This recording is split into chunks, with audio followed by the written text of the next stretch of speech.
Hello, my name is Benjamin Hart. I'm an American attorney and the Managing Director of Integrity Legal here in Bangkok, Thailand. As the title of this video suggests, we're discussing indirect, in my opinion, lack of a better term, screening methods for foreign nationals looking to come into Thailand, or foreign nationals who may be looking, specifically it looks like retiring in Thailand. What are we talking about here? Well, I was recently reading the print edition of the Bangkok Post, and this was Thursday, October 21, 2021.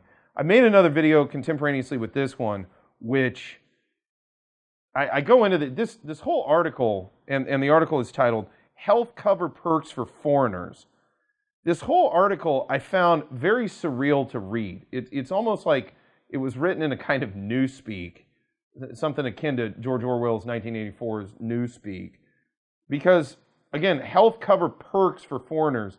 We've talked about the theme of the article was about what we've discussed is these new requirements associated with insurance for OA retirement visas, but it's kind of presented as a perk, as a sort of a benefit for foreign nationals here on an OA visa.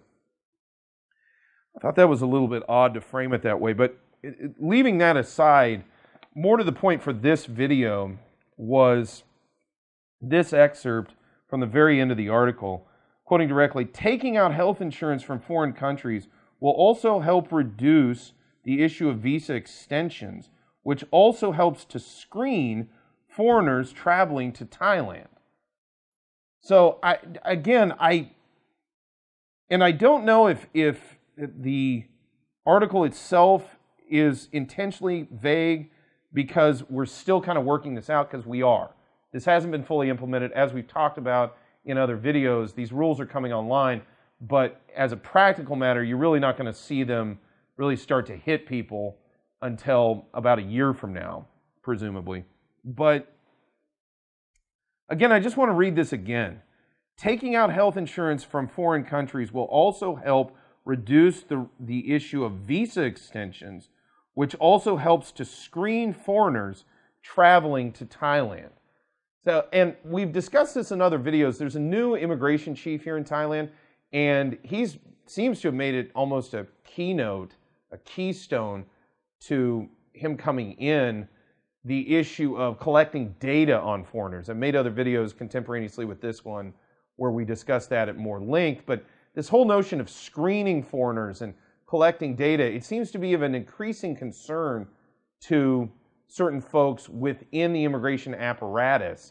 And I don't know exactly what this means in the sense that I can't put myself completely in the shoes or the mindset of the folks that are kind of making these decisions and that are implementing policy. But I will say it seems a little odd. And this notion of like screening, well, that's the point of the visa process. The Ministry of Foreign Affairs is there to, screen applicants for visas. That's what they've always done. And, to add these new sort of layers of requirements to enhance screening or indirect screening seems a little odd to me, to say the least. And I'm kind of wondering what the end goal is with respect to that. Now, as we've discussed in other videos, the overall policy paradigm within immigration has become much more one of law enforcement and less of a paradigm of just administration, letting people in the country, processing them in, etc. I'm kind of hoping we get back to a more administrative mindset, especially as I think, less emphasis on data collection and screening is probably going to be more conducive to attracting tourists back to the Kingdom of Thailand.